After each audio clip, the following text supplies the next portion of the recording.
Sebelumnya, Om Swastiastu. Om Swastiastu. Kami selamat pagi menarai, salam sejahtera Tuhan. Hari ini kita akan membahas tentang materi yaknya dalam Mahabharata. Nah, sebelumnya, apakah teman-teman ada yang tahu apa itu yajna? Yajna adalah korban suci yang bersifat.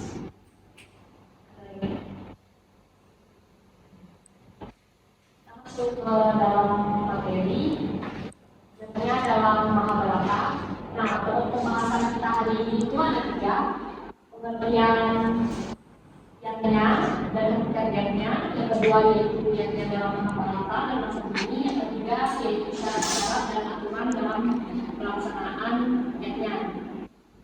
Nah, seperti yang diberitahu Yogi tadi, yajna itu berasal dari bahasa Sanskerta, dari kata kayut berarti memuja atau persembahan atau korban. Nah, dalam kitab Bhagavad Gita dijelaskan bahwa yajna ini artinya suatu perbuatan yang dilakukan dengan penuh keikhlasan dan kesadaran untuk melaksanakan persembahan kepada Tuhan. Yajna ini berarti upacara persembahan atau korban suci, pemujaan yang dilaksanakan dengan menggunakan korban suci sudah barang tentu memerlukan hubungan sikap dan mental yang suci juga. Nah, sarana yang diperlukan sebagai perlengkapan sebuah yajna disebut dengan istilah upakara.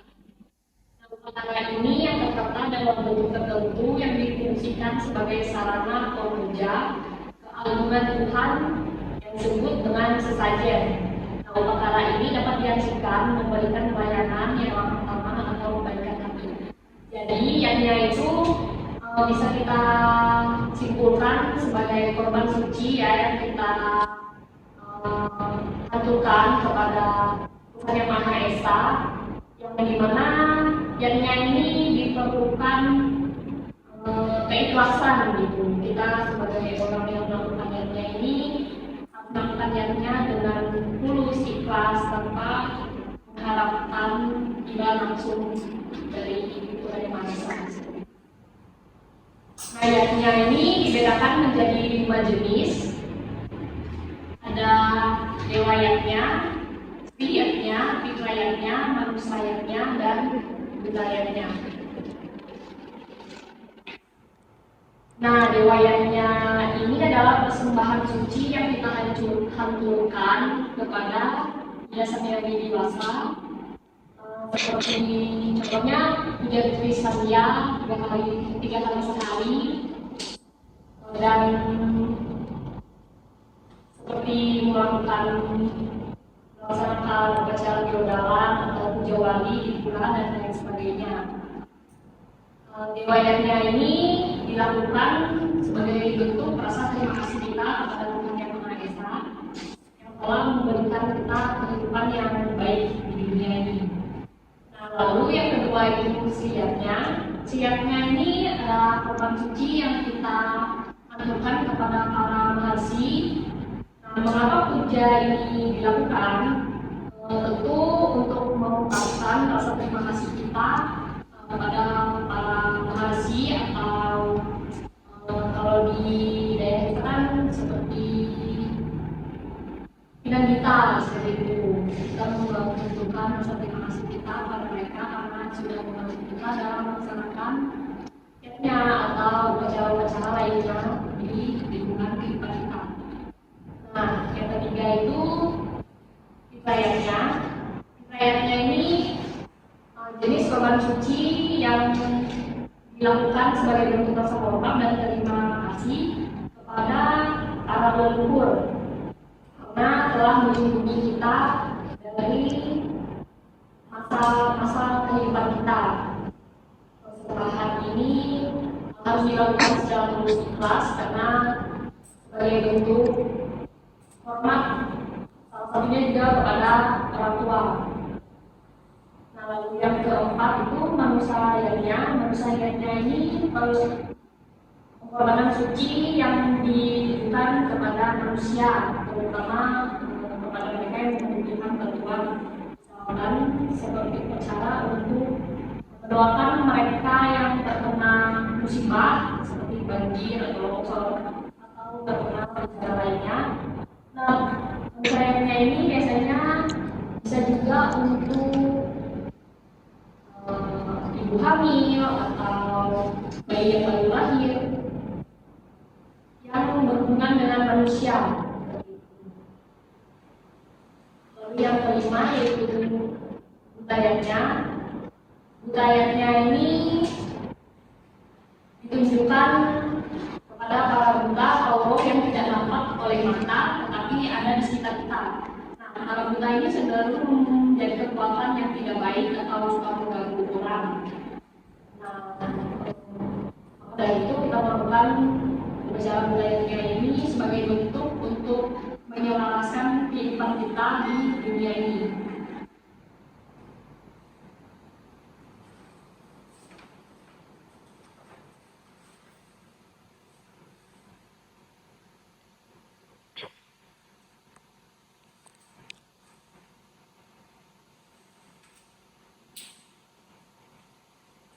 Lalu selanjutnya yang kedua adalah adalah Mahabharata. Dalam kisah Mahabharata pernah dikisahkan pada saat itu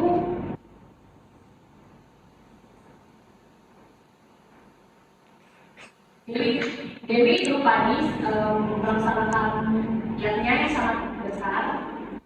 Lalu datang seorang Brahmana suci dari hutan yang ingin memberikan doa restu dan menjadi saksi atas pelaksanaan upacara yang besar itu. Nah, pada saat pelaksanaan yatnya ini, para tamu yang dihadirkan dihidangkan berbagai macam makanan yang lezat-lezat. Nah, pada saat itu Brahmana yang berasal dari hutan ini langsung melahap hidangan tersebut dengan cepat bagaikan orang yang tidak pernah menemukan makanan. Nah, pada saat itu Dewi Drupadi melihat kejadian tersebut, lalu melihat sang Brahmana ini dengan berkomentar, kasihan Brahmana tersebut tergesa-gesa menyantap makanannya seperti tidak pernah melihat makanan. Walaupun jarak antara Dewi Drupadi menjelaskan bagaimana utama itu jauh, tapi karena Brahmana ini memiliki kesaktian, maka apa yang diucapkan oleh Dewi Drupadi tersebut terdengar dengan jelas. Sang Brahmana itu diam, tetapi batinnya kecewa. Namun Dewi Drupadi pun cuma berlalu dan melupakan kejadian tersebut.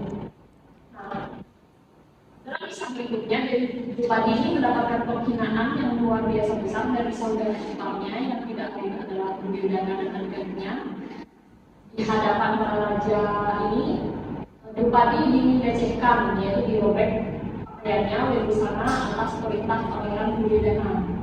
Nah, perbuatan biadab ini merendahkan kehormatan wanita, berdampak bagi kehancuran negeri tersebut. Terjadinya penghinaan ini adalah pahala dari perbuatan yang dia lakukan sebelumnya karena mencela Brahmana tersebut. Tetapi Dewi Drupadi tidak dapat ditelanjangi oleh Duryodhana karena dibantu oleh Krishna, karena ada sisa karma perbuatan baiknya yang memberikan kain kepada Krishna pada saat Krishna terkena luka pada jarinya karena pada cakra.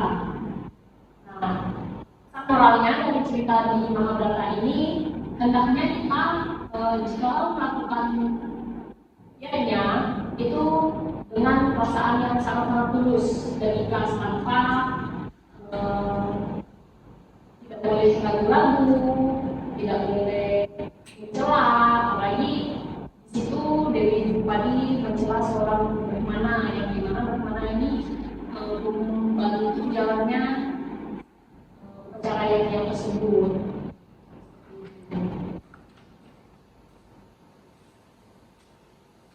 Lanjut ke materi berikutnya, ini ada syarat-syarat dan aturan dalam pelaksanaan yatnya. Nah, bagi umat Hindu, melaksanakan yatnya ini wajib hukumnya. Dan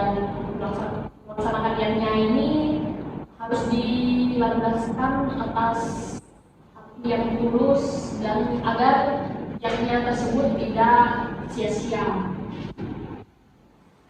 Nah, yang pertama, sertikayatnya. Sertikayatnya ini adalah kebalikan dari pramastikayatnya dan prajisanayatnya. Ada 5 bagian dalam sertikayatnya, yaitu yang pertama, yatnya ini harus berdasarkan sastra. Jika kita melaksanakan yatnya, tentu kita harus melangsungkannya berdasarkan kitab suci. Tidak boleh kita sembarang seperti sesajennya bagaimana, itu harus sesuai dengan ketentuan. Tidak boleh kita mengarang sendiri seperti itu. Yang kedua, yatnya ini harus dilaksanakan atas dasar keikhlasan. Seperti cerita yang sebelumnya tadi, kita dalam melaksanakan yatnya ini harus tulus dan ikhlas agar tujuan dari yatnya tersebut dapat terlaksana. Nah, yang ketiga, yatnya harus menghadirkan selimbi yang disesuaikan dengan besar kecilnya yatnya. Jika yatnya tersebut besar, maka kita harus menyesuaikannya. Jika yatnya tersebut tergolong kecil, maka cukup dipuput oleh pemangku atau tinta saja. Yang keempat, orang yang melakukan yatnya ini harus mengeluarkan daksina kepada suwindi atau tinta yang membentuk yatnya. Hal ini sebagai bentuk terima kasih kita juga kepada mereka yang telah membantu kita melaksanakan yatnya tersebut. Lalu yang kelima, yatnya juga sebaiknya menghadirkan suara genta, gong, atau mungkin juga dharma gita. Tetapi ini disesuaikan juga dengan besar kecilnya yatnya. Apabila yatnya yang dilakukan ini tidak terlalu besar, maka suara gong ini atau mungkin dharma gita ini boleh diadakan. Yang kedua yaitu rajasika yatnya. Nah, yatnya yang dilakukan dengan penuh harapan akan hasilnya dan dilakukan untuk pamer saja. Ini adalah salah satu syarat yang tidak boleh dilakukan dalam yatnya ya. Kita tidak boleh melakukan yatnya hanya untuk sombong seperti itu, hanya untuk pamer gitu. Jadi yatnya ini hasilnya nanti akan sia-sia, bukan yatnya yang dilalaskan atas hati yang tulus. Jadi pahala yang diterima pun tidak akan besar seperti itu. Lalu yang ketiga itu pramastikayatnya. Yatnya ini harus dilakukan tanpa yatnya yang mengindahkan sastra atau mantra atau kitab suci, tanpa adanya daksina, tanpa didasari oleh kepercayaan. Yatnya yang seperti ini biasanya hanya untuk mendapatkan untung. Orang-orang misalnya mengumpulkan rumah untuk mengumpulkan uang dengan alasan ingin melaksanakan yatnya, tapi ternyata yatnya ini tidak didasari oleh kitab suci, hanya dilakukan asal-asalan. Akhirnya yatnya ini tidak terhitung mendapatkan pahala, malah kita mendapatkan karma buruk akan membohongi umat itu untuk kepentingan pribadi. Nah, sampai di situ materi kita hari ini. Kira-kira apakah teman-teman mengerti?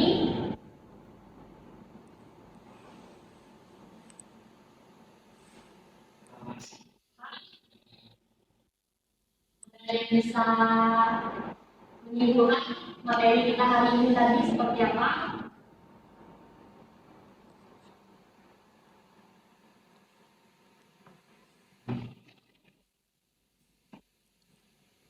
Yang memberikan kesimpulan silakan.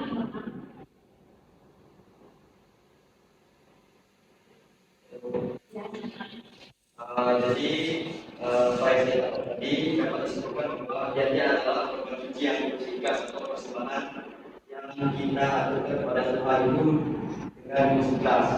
Nanti juga yatnya itu ada bagian-bagiannya, yaitu pancayanya pada dewa, pada pada si, terang, uang, luhur, terus ada kepada manusia, dan juga ada kepada hutan. Terus yang ada dalam Mahabharata itu juga ada cerita tadi tentang padi yang sempat melecehkan Brahmana, lalu dia mendapatkan karmanya. Dan juga dalam melaksanakan yajna itu juga ada syarat-syaratnya, harus terbuka dan tidak boleh ada unsur dari sikap, kesombongan dan juga tamasika. Mungkin sekian. Terima kasih Daudi sudah memberikan kesimpulan. Jadi kita tutup pertemuan hari ini dengan mengucapkan Namo Santi. Om Santi Santi.